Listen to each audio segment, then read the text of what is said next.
I'm pretty sure you already know that Gout Gout ran incredibly fast this past weekend, and it broke the internet for a reason, because he's 16 years old and ran 20.04 seconds in the 200 meter dash. I'm not going to mention the 100 because it was wind assisted, and we live in a track and field world where when you run wind assisted, we basically act like it never happened. It doesn't matter what I think, that's how the record books see it. So I'm not going to give it any lip service. Don't get me wrong, anytime you run faster than Usain Bolt did at any point in his career, that is a big deal. But the level of attention this is getting seems to be avoiding the real conversation. Because I did not come into this week with any intentions on making this video. But since the entire world wants to talk about the Gout Gout conversation, it bothers me that they don't actually want to have the real conversation. Because the Gout Gout situation is actually a situation, and I am going to address it. So here are my thoughts, uncut and unedited. One of those moments where I'm likely going to say something that will upset some people, and I am willing to accept the consequences, because most people don't think you can handle the truth, but I'm not in that group, so let's get into it. The fact that I understand them is that Gout Gout is not just 16 years old right now. He technically burst onto the scene within the past year or so. When he went to the World Juniors, I was paying attention this year to see what he was going to do. He ran the 100 and the 200, and he did not win a gold medal in either of them. The man who did is Bayanda Walaza. He is 18 years old, so if the age actually matters to you, then all right then. But in the sport of sprinting, historically speaking, especially over the last decade or so, once you hit 16, for the most part, we have a pretty good idea of who the phenoms really are. If you're supposed to be legit as a junior athlete, you're supposed to be able to do it by the time you're 16.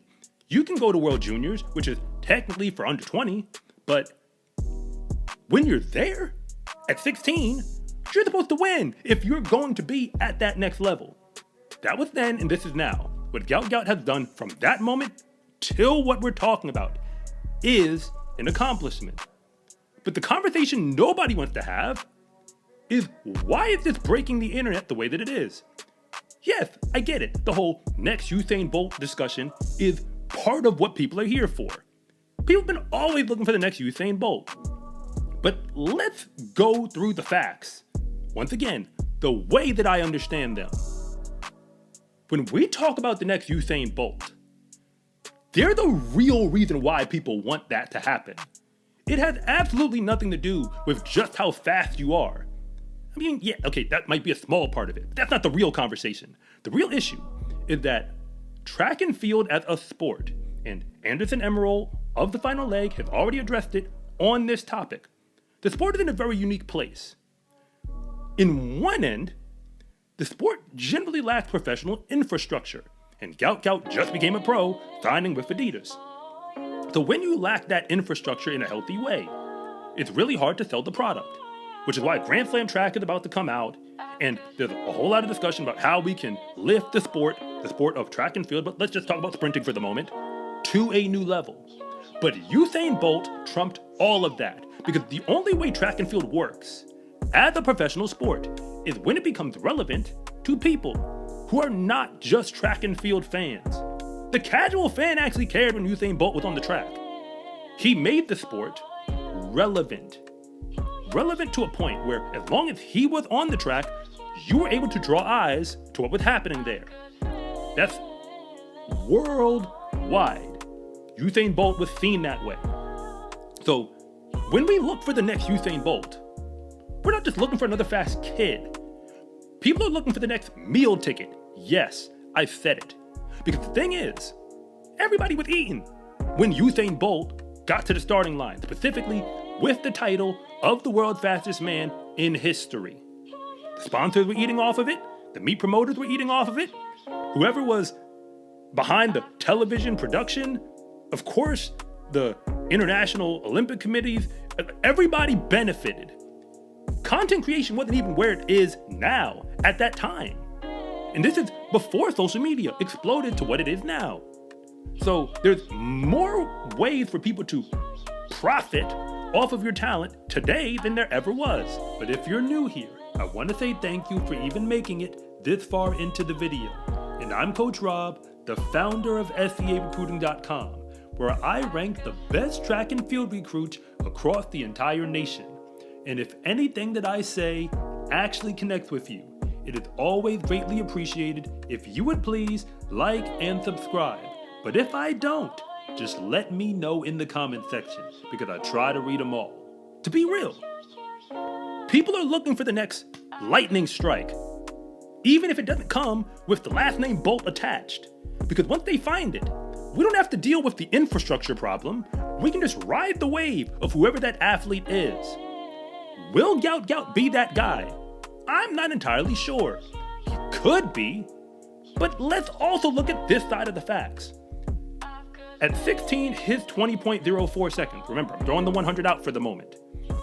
Yes, it's faster than Bolt, when Bolt was under 18, but it's slower at the moment than when Arian 19 did, while he was under 18. I'm just focusing on the under 18 part of it, not so much him being 16. I don't really know what's going to happen between this year and next year. I'm going to go out on a limb here and point this out. Athletes in the current generation, for whatever the reason, some people think it's about super spikes that they're wearing. That's not really what I'm focused on. The facts are, they are faster now, at every single level except the professional one. And by that I mean, high school athletes are running faster. College athletes in every single division are running faster. They're about 0.2 faster right now than they were in 2010 at every single divisional level. D3, D2, and D1.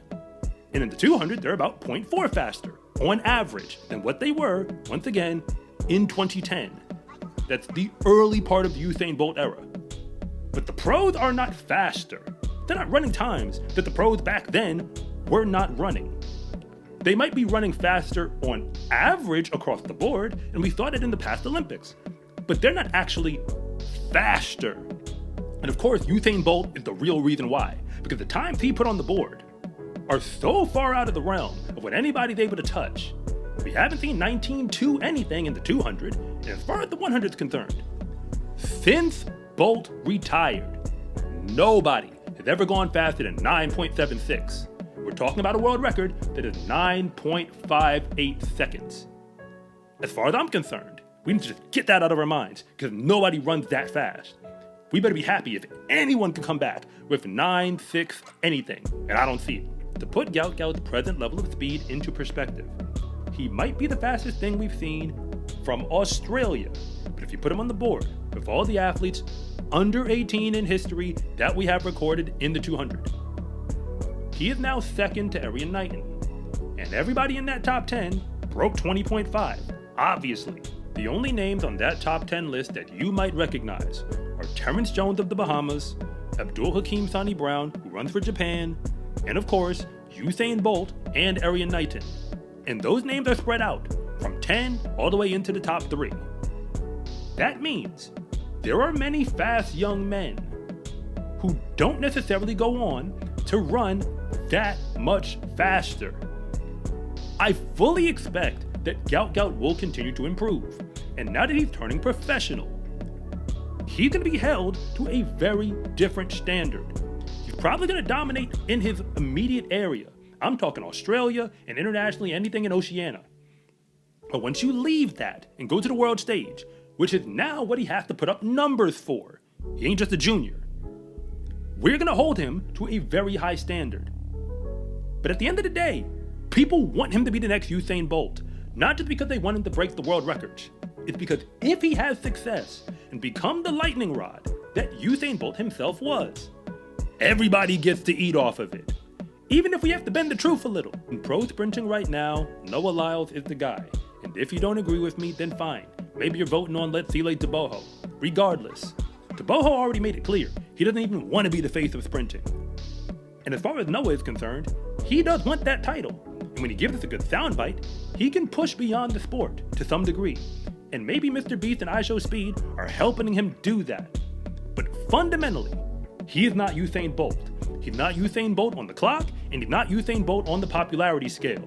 People want the next Bolt because they're looking for that level of impact. Aside from the obvious physical comparisons, a very tall young sprinter. Gout Gout could be the next, if that's what we want him to be. But history is telling us he might just be another amazing sprinter who shows up on the pro scene. And we might just have to be okay with that. In the sport of track and field, confidence is everything, because when you win, that is just the moment when everybody else finds out what you already knew to be true, that fast is a lifestyle. Get your fast is a lifestyle track and field gear at scarecruiting.com/shop, or use the link in the description below. It's a huge support to me and this channel, so I can continue to make you more content like this. And remember, it is always greatly appreciated if you would please like and subscribe.